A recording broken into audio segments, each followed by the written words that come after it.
Well, we're in the large greenhouse where we grow tomatoes, and earlier on we had a wonderful crop of strawberries.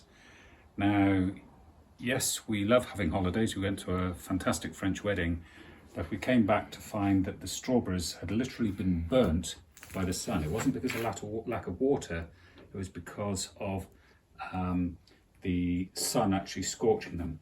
And next year I'm going to get some more shading to stop the actual burning going on. So the jobs we've got to do here are basically to weed the tough perennial weeds out, cut back all the dying dead brown leaves, and then we're going to take some strawberry cuttings, and I'll show you how to do that in a minute.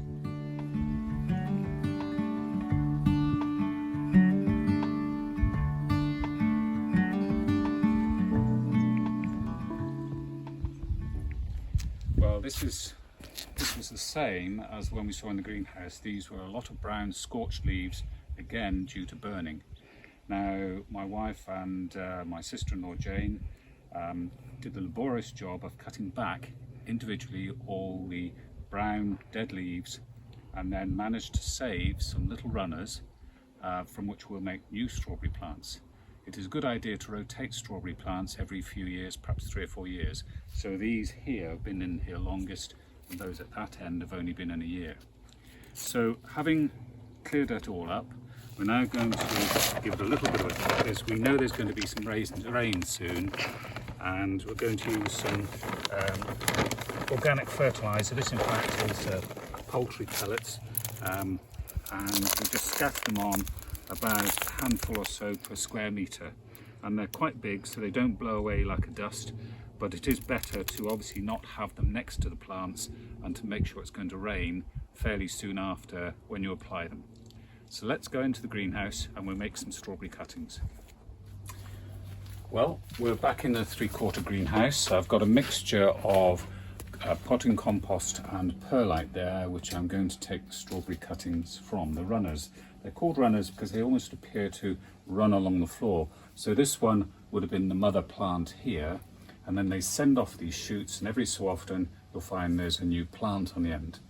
Now sometimes you're lucky and you get good quality roots, but this year because of the drought there are very few roots there at all, but we still can make strawberry plants from these runners. So what I'm going to do is firstly make, for the first time, some pegs or staples to keep them close to the soil. And the idea is that you, bit of ordinary wire, and then you turn it round like that, and then cut it like that to make a little peg, and you can then peg that bit down into the soil, because what they need is a close contact between there and the compost to make them root. These are some I made earlier on. You can actually buy staples from good horticultural suppliers, either 4 inches long or 6 inches long. So what we're doing is we'll start with the biggest ones and the strongest ones, and I cut a bit of the mother stem off, and it's no good having these outside leaves on because they will shrivel. So what I generally do is cut them back using the wrong tool there, using secateurs here, and then trim off any dead leaves, and then fill a pot. I like using these sort of squat pots because strawberries have superficial roots, and because this pot is quite broad and not too deep, I think they are found with experience, they seem to be very good. So what we're going to do is just, you can see there is a little bit of a root there, but in fact it's quite dry, and I'm just going to put that on the surface there, and then use one of these metal pegs to pin it down like that, and then give it a good drink of water, and then I'm going to keep them outside because the weather's still very hot. What I will then do is I'll make probably another one out of that one, and then probably I won't use these weaker ones. I'll see how many runners I've got. But this way we'll be able to increase our production of strawberries, and the ones that are in the greenhouse will be eating our first strawberries next May, hopefully.